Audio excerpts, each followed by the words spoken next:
So Dick Gregory said this: last time I was down south, I walked into this restaurant, and this white waitress, racist, came up to me and said, "We don't serve colored people here."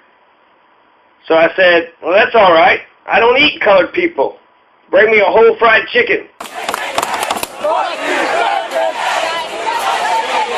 When Tupac was killed, well, I know something. And about that time, these three cousins come in, you know, the ones I mean, Clue, Cluck, and Clan. And they say, "Boy, we're giving you fair warning. Anything you do to that chicken, we're going to do to you." And then the waitress brought me my chicken. "Remember, boy, anything you do to that chicken, we're going to do to you." So I put down my knife and fork and I picked up that chicken and I kissed it. And who was in the car with him? Quincy Jones, his daughter. Dick Gregory was born October 12th, 1932 in St. Louis as Richard Claxton Gregory.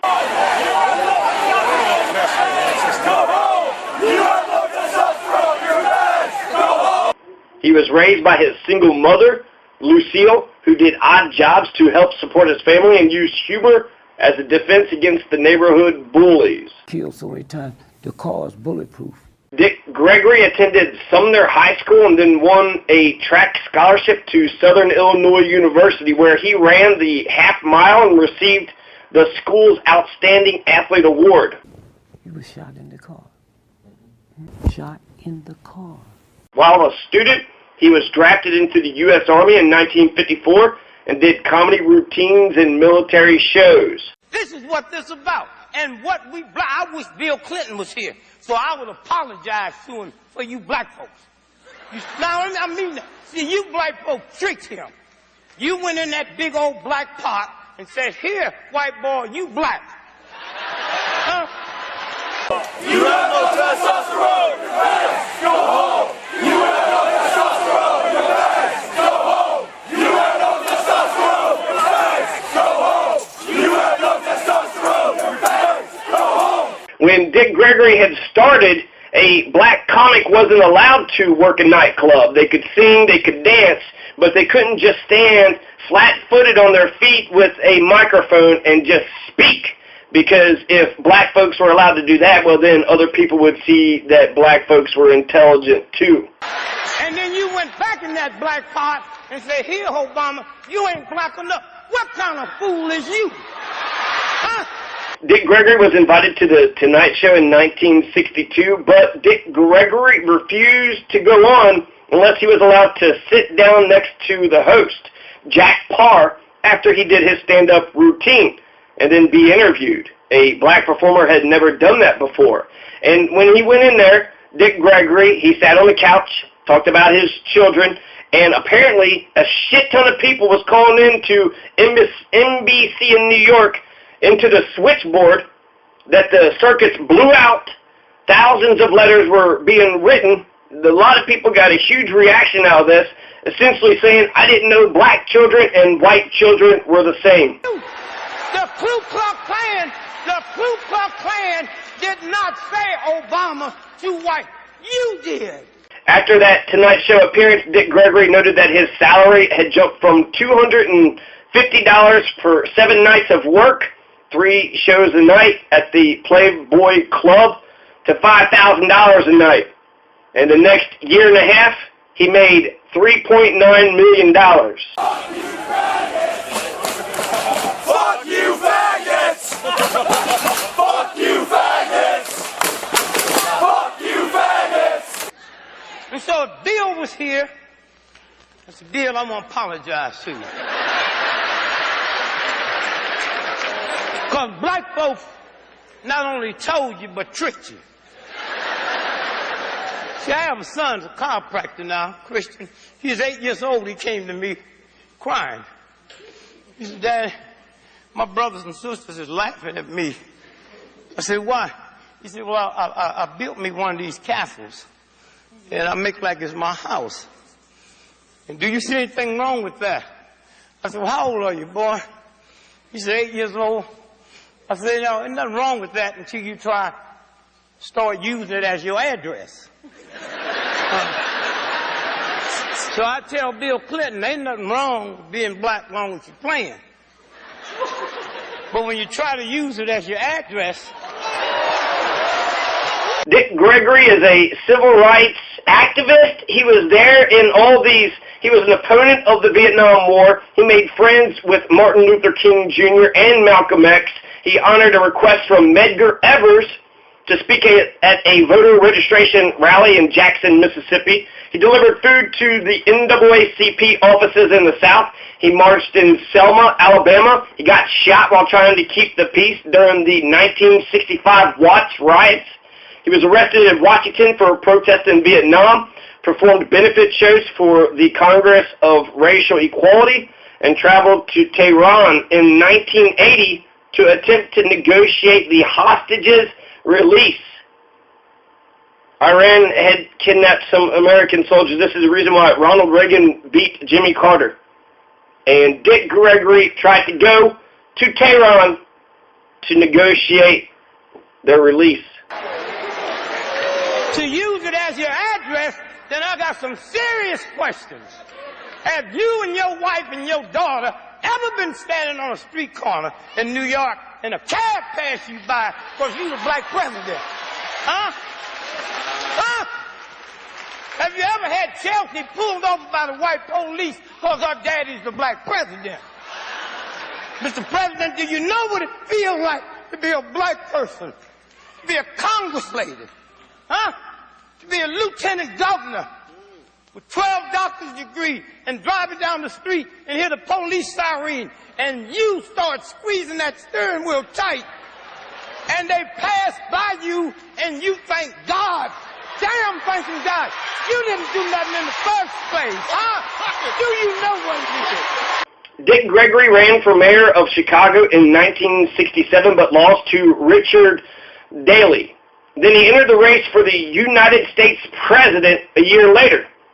In 1968, Shirley Chisholm would run for president in 1972. Dick Gregory ran for president before Shirley Chisholm. And then when you leave, with all the hassle, can you have that love? I'm so tired of you black folk walking around looking all evil like that's going to change something. Looking all mean. These are the things that need to change while this brother and sisters on their way to the White House. And when you see Hillary and y'all see Brother Barack, thank him for me. And you white folks need to be thankful. Because if y'all had a brother like me, y'all would really be in trouble. Dick Gregory ran as a write-in candidate on the Peace and Freedom Party ticket, and he received about 47,000 votes. Well, one, I had already announced 18 months ago that I was a presidential candidate as a write-in because I feel that the two-party system is obsolete. The two-party system is so corrupt and immoral, they cannot solve the problems confronting the masses of the people in this country. I did agree to accept the nomination in various states from independent organizations who had already had a position on the ballot, and this is why I have accepted. Dick Gregory said that if he would have won the presidency, the first thing he would have done was dig up the rose garden and then plant a watermelon patch. And there would be no more state dinners, just watermelon lunches. We'd eat watermelon and spit the seeds on Pennsylvania Avenue. Senator McCarthy is a Democrat, and I wouldn't expect him to accept no nomination but a Democratic nomination because he's still a Democrat. He is not an independent. The major candidates for the 1968 presidential election in the United States was the Republican nominee Richard Nixon, the Democratic nominee Hubert Humphrey, who was LBJ's vice president, and George Wallace of the American Independent Party. The numbers broke down. Dick Nixon won by barely. I think he's a tremendous influence. I don't think he's going to be that big an influence when it comes to election day. I feel, Americans playing games with themselves, but when people go into the election box, I think it's going to be a lot different I think it's good for what he's doing because for the first time he's given a lot of people in America a means of expressing themselves that's never had that means before other than throwing a brick and burning a cross. So Nixon barely won, 43.4% versus 42.7%. He got 31.8 million votes versus 31.2 million votes for Hubert Humphrey. And George Wallace got an astounding 10 million votes, 13.5%. George Wallace got 13.5% of the American vote in 1968. I feel it's very healthy for black folks because black folks can't play games with themselves anymore. They got to come out to that Baptist church and realize that it is a lot of racism that exists in this country. Now, I don't feel that everybody that votes for Wallace is a vote against black folks, but 99.9% of the black folks feel that way. And so for the first time, we got to stick to measure America with that we never had before. And George Wallace got an astounding 10 million votes, 13.5%. George Wallace got 13.5% of the American vote in 1968. And I would say that if Wallace's strength keeps up, there's going to be a lot of people embarrassed in this country. There's going to be a lot of jobs that opens up for black folks. There, white folks who have always been decent are going out of their way now to help out in the black community because Wallace is embarrassing them as white folks. So when Hunter S. Thompson had a choice between Dick Nixon, Hubert Humphreys, or George Wallace, he voted for Dick Gregory. Dick Gregory was running a write-in campaign, and he got Hunter S. Thompson's vote. Well, as far as his choice as LeMay as his running mate, I was surprised. Not that Wallace would ask him, but that LeMay would accept it. It seems that LeMay and Wallace had always seemed to have two different views, two different opinions, two different ideas. I guess they don't. Dick Gregory wrote about his 1968 presidential run in a book called Write Me In. And there was one anecdote in the book which relates to the story of a publicity stunt that came out of Operation Breadbasket in Chicago. The campaign had printed up dollar bills that had Dick Gregory's face on them. And some of them actually made it into circulation, which caused considerable problems, but priceless publicity. I thought it was Virginia or somewhere. That's what, right? yeah, Okay. Charlottesville, Virginia. And again, right now he's just accused, but there was video of him running his car into the crowd. And, Running his car into a crowd of people? Correct. Yeah. Did it hurt anybody? Yeah, there's one fatality, and I would say 24 people have been injured. Sorry. The majority of the bills were quickly seized by the federal government, and one of the large contributing factors to the seizure came from the bills resembling authentic U.S. currency, enough that they worked in many dollar cash vending machines at the time. Dick Gregory avoided being charged with a federal crime, however. It was counterfeit money. Talking about the lesser of the evils. That's a violation of God. That's right. It was political speech, and essentially Dick Gregory says, how could anybody truly believe that a black man would be on the face of American currency? That's ridiculous. You could still buy Dick Gregory dollar bills today. My name's Samantha Bloom.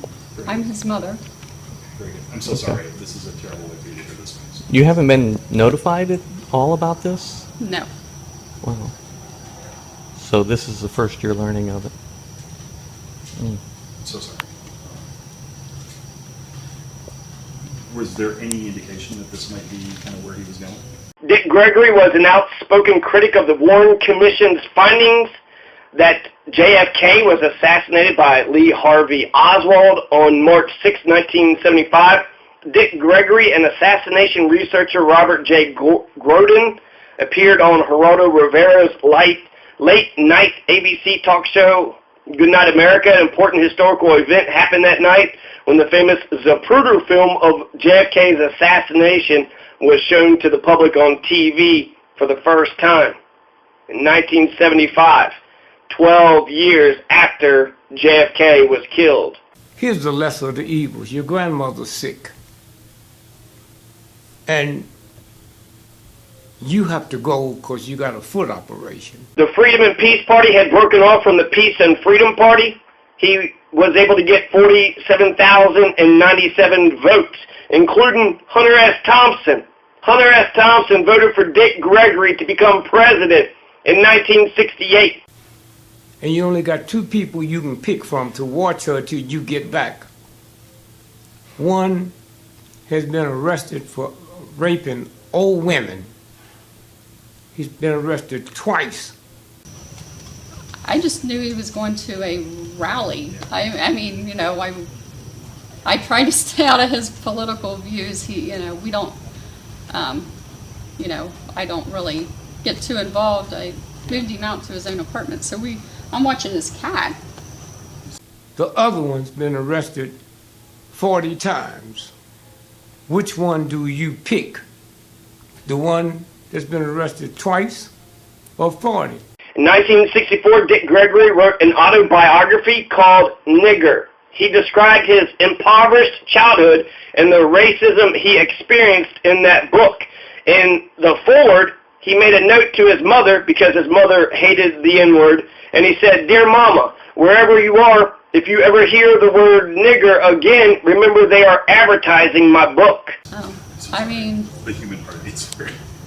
like I said, I don't really talk to him about his, political views. I mean, so I don't really understand or what the rally was about. Or Gregory began his professional career as a comedian in Chicago in 1958, serving as a nightclub MC at the black-owned Herman Roberts Show Bar while he maintained a day job at the U.S. Post Office. anything, so Okay.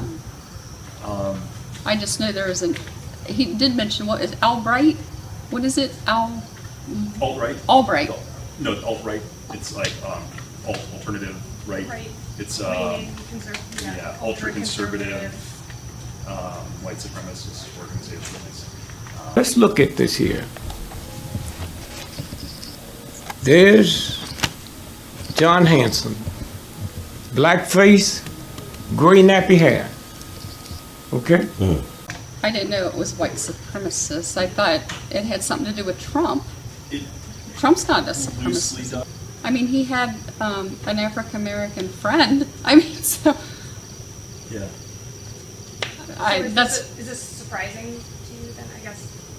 yeah, that he would run his car into a group of people for, I'm really not clear on. And George Wallace got an astounding 10 million votes, 13.5%. George Wallace got 13.5% of the American vote in 1968. I didn't know it was white supremacist. I thought it had something to do with Trump. Trump's not a supremacist. Loosely done.